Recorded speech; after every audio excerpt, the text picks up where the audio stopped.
Mangwanani Mwalelepo Fukenjani Vanave Africa. Welcome to Africa Good Morning, your portal into Africa's potent stories. Today we bring you the latest developments shaping the continent. From Kenya, where protest leader Boniface Mwangi announces his 2027 presidential bid, to Tanzania as President Samia Suluhu Hassan faces weakened opposition in the October elections. In Uganda, President Museveni seeks a seventh term amid rising dissent, while Zimbabwe debates extending Mnangagwa's presidency to 2030. Sudanese authorities return to Khartoum for the first cabinet meeting since the civil war, signaling steps towards governance and recovery. We also highlight key Namibian videos of the week focused on food security, employee empowerment, and local economic strategies. AGM can be watched on DSTV 285, GoTV 25, OneUp2.com, NTV Africa on YouTube, as well as Network Media Hub on YouTube. Keeping in mind, we are on TikTok, just Africa Good Morning. My name is Ashwin Berry. Top stories shortly.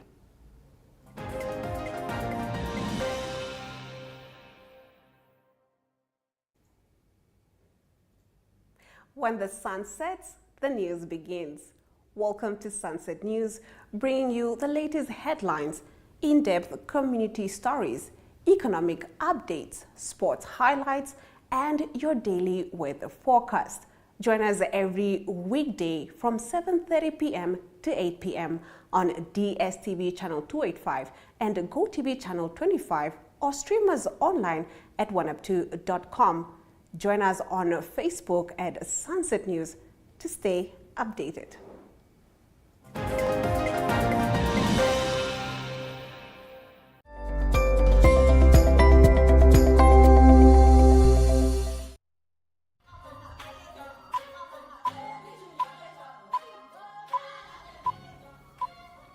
Let's get into the top stories.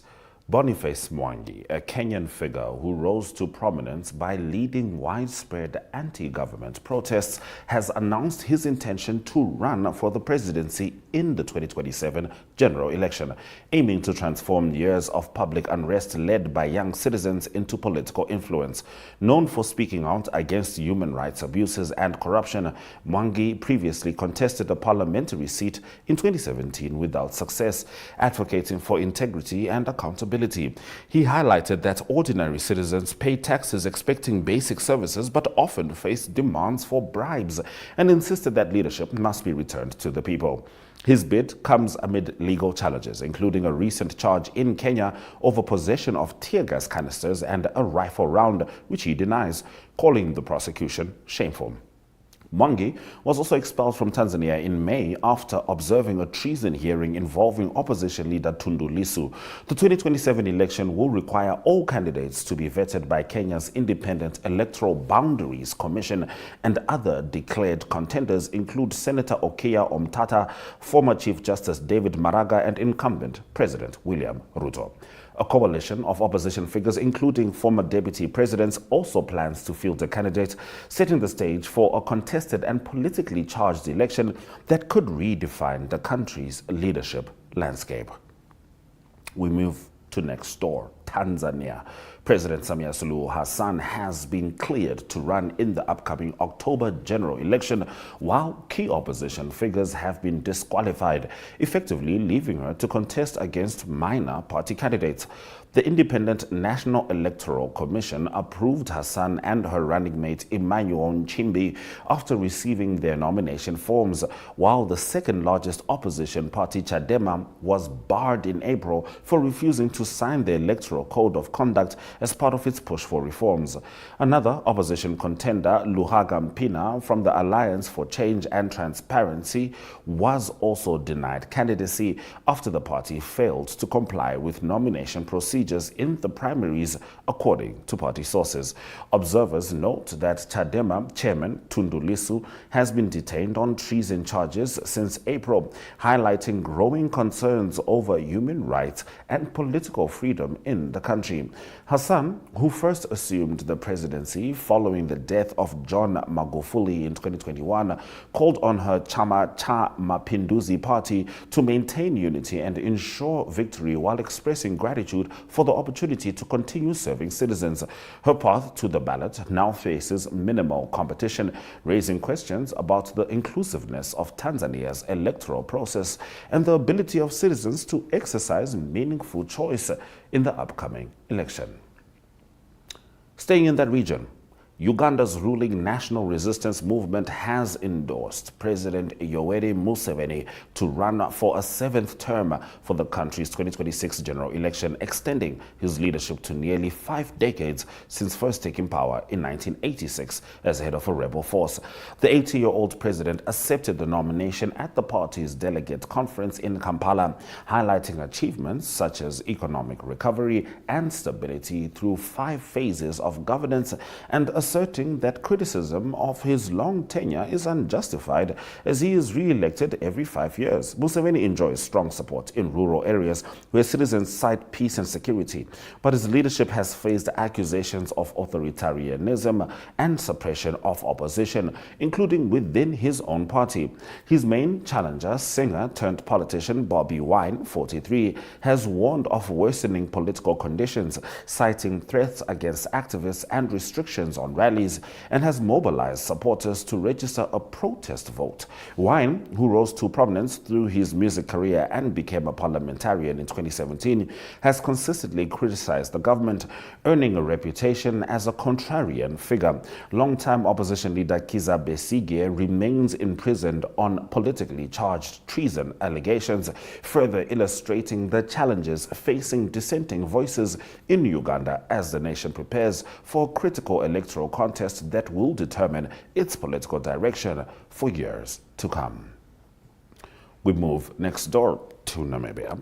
A Zimbabwean Zanu-PF activist has called for the ruling party to implement a resolution extending President Emmerson Mnangagwa's mandate until 2030, 2 years beyond the constitutional limit of 2028, asserting that he is the driver guiding the country towards Vision 2030.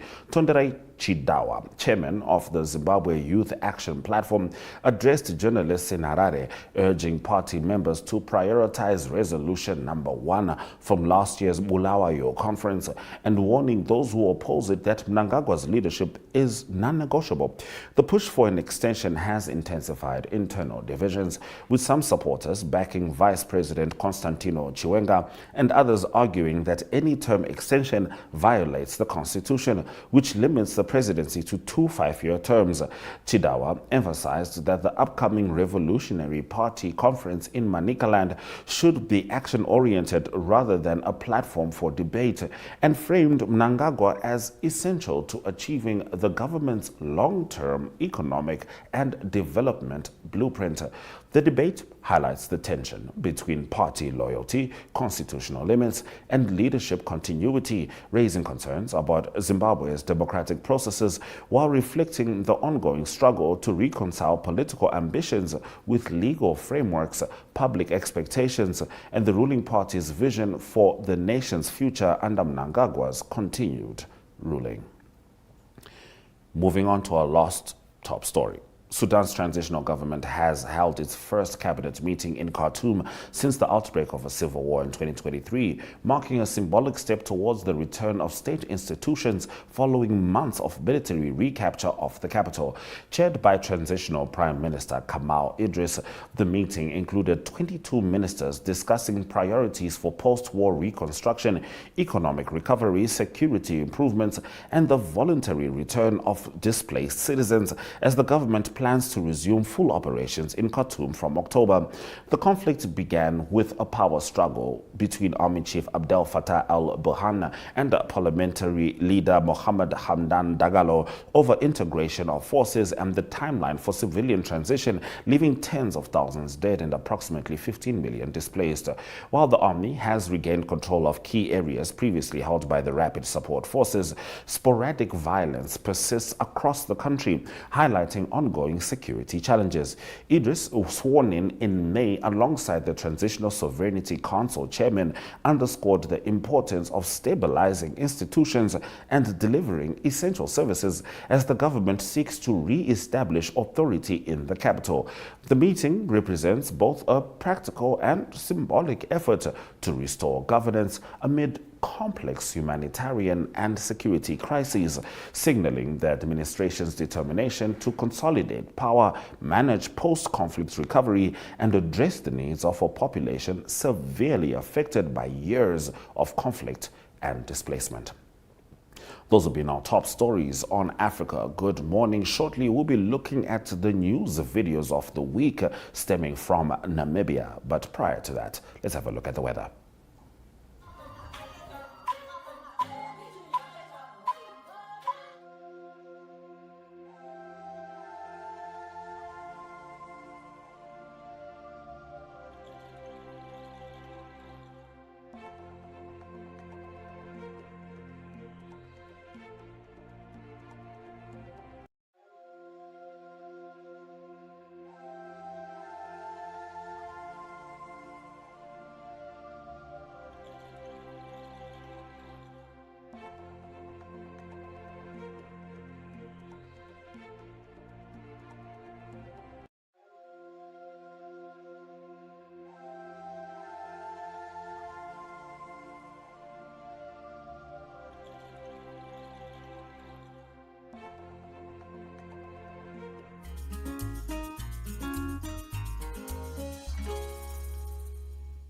Mornings just got better, Namibia. From the latest headlines to the hottest trends, we're bringing you the conversations that matter. That's right. Bright minds, bold opinions, and a touch of morning magic. This is your daily dose of energy. So grab a cup and join in on the conversation every weekday morning at 8 o'clock with Smell the Coffee, hosted by Diana Master and Aina Riza Quayo.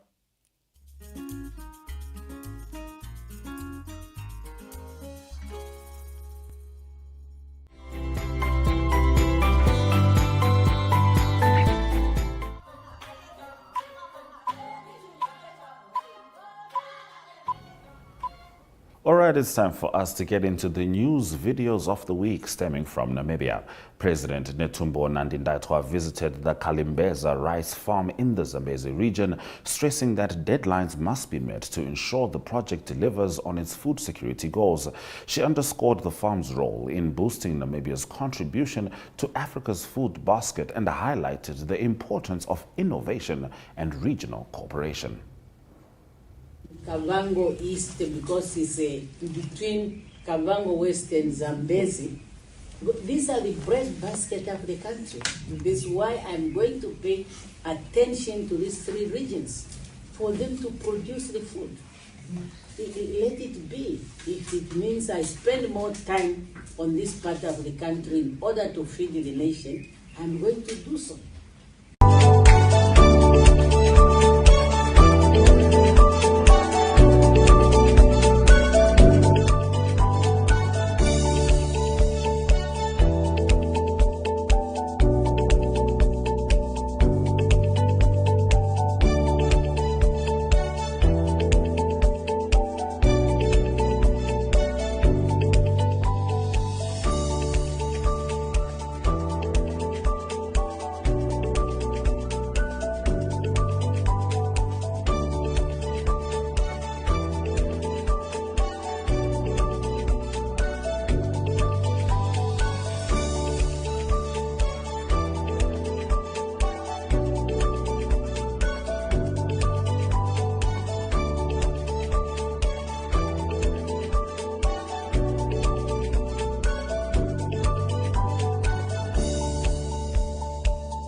That video was by Tuyemo Haidula. In Windhoek, Messika Diamonds handed over a shareholding contribution to the Employees Share Participation Trust. With a workforce of 71 employees, 90% of whom are Namibian, the staff are now recognized as shareholders and co-owners, collectively holding 25% in Messika Diamonds through the trust. A proportion of these employees are persons with disabilities, including individuals who are hearing impaired and those who are wheelchair bound, making Messika Diamonds one of the largest private employers of people with disabilities in Namibia. The shareholding contribution is valued at 180,000 Namibian dollars. An unwavering spirit of our Namibian team. You are not just employees. You are owners, you are family. And it is because of your hard work, loyalty, and shared belief in this company that we are here today, celebrating not just a monetary distribution, but a celebration of unity, perseverance, and hope. This distribution is not about profit, it's about people. It's about recognizing the pride you take in your craft, the atmosphere of togetherness you have built, and the values of dignity and inclusion you embody. The fact that so many of our colleagues with disabilities contribute daily to our success reminds the world that disability does not mean inability. Instead, it means determination, talent, and limitless potential. Each diamond cut and polished here in our factory is more than a gem. It is a symbol of our nation's heritage, of responsible luxury, and of human artistry. It reflects the story of people who chose to build something sustainable, meaningful, and deeply rooted in pride for Namibia. To every single one of you, thank you and congratulations. May this moment remind us that together we are stronger, and together we will continue to shine like our diamonds, brighter than ever. Thank you very much. As we continue, the Ondangwa Town Council took a bold step towards sustainable development with the official launch of its local economic development and tourism strategy unveiled at a mayoral breakfast hosted at Emirates Hotel. Chief Executive Officer Ismail Namgongo said the meeting is engaging stakeholders on local economic development and sustainable growth strategies. Engagement this morning has got two major purposes or objectives that we want to achieve. First one is really to engage, as the name says. We really need to engage with our vibrant business sector. It's very vibrant, a vibrant business sector in Ondangwa, unlike in other towns. And I always talk about this and say, Ondangwa is unique. Unique it's in nature that you see other towns growing, but the growth is being driven by the public sector, driven by government, driven by institutions of government when they build their ministries and so forth and so forth.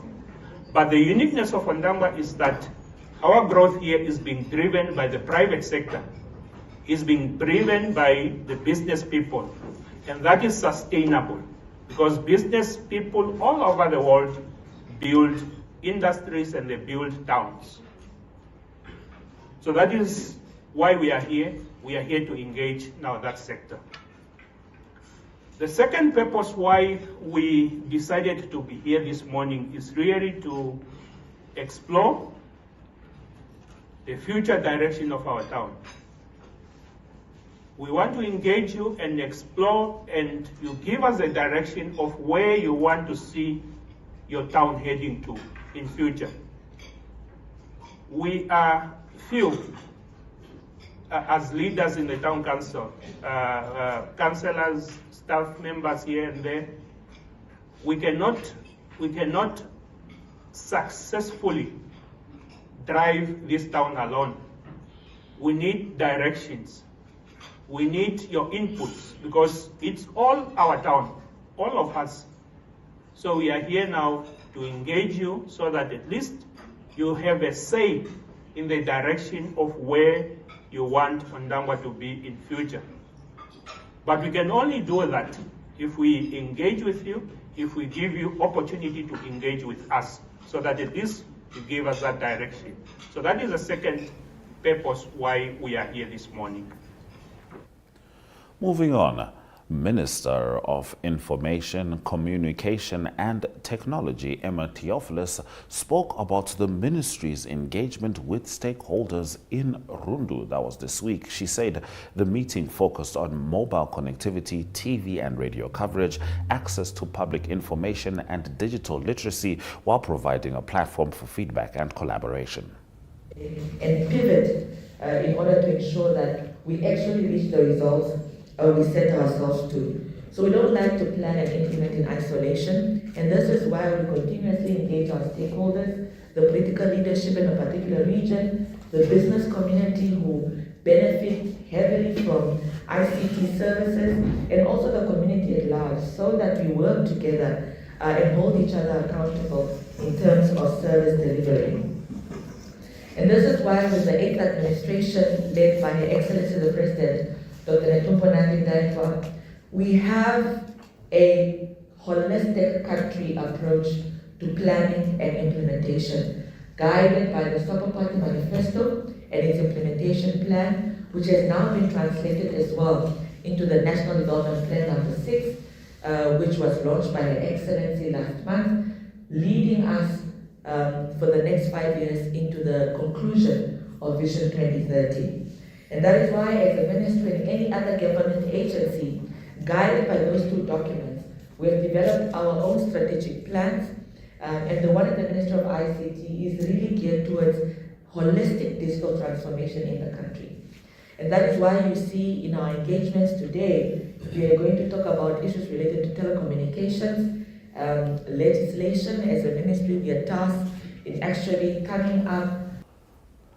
In the last of our videos of the week, Fortunatus Muhagama from the Tanzanian Embassy in Windhoek paid a visit to the Ongwediva Annual Trade Fair, which comes to a close this weekend. His presence highlights the strong ties of friendship and cooperation between Namibia and Tanzania as the fair continues to attract regional and international guests.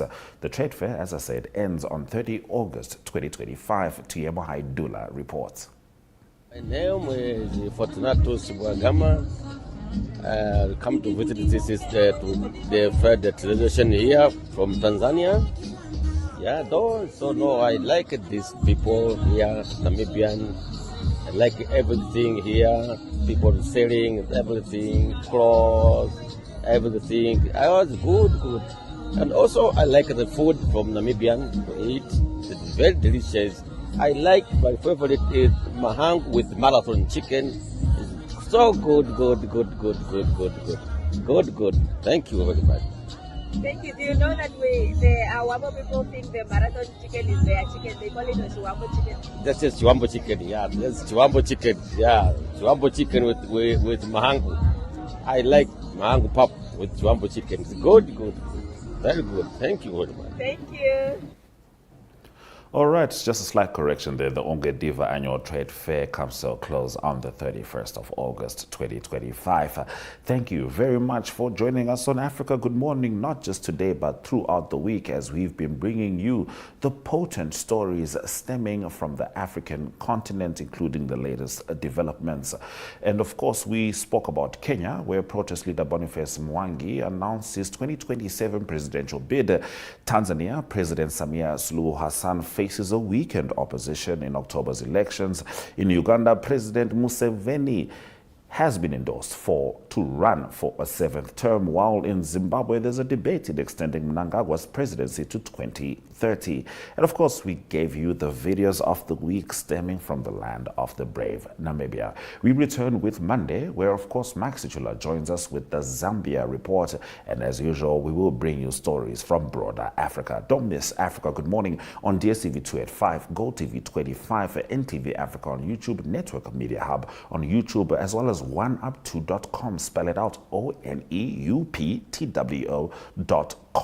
where you can find our episodes on Echo and all other NTV programs. From me, Ashwin Bedi, and the Africa Good Morning team, do have a wonderful weekend. But first, Swera Jaganaka.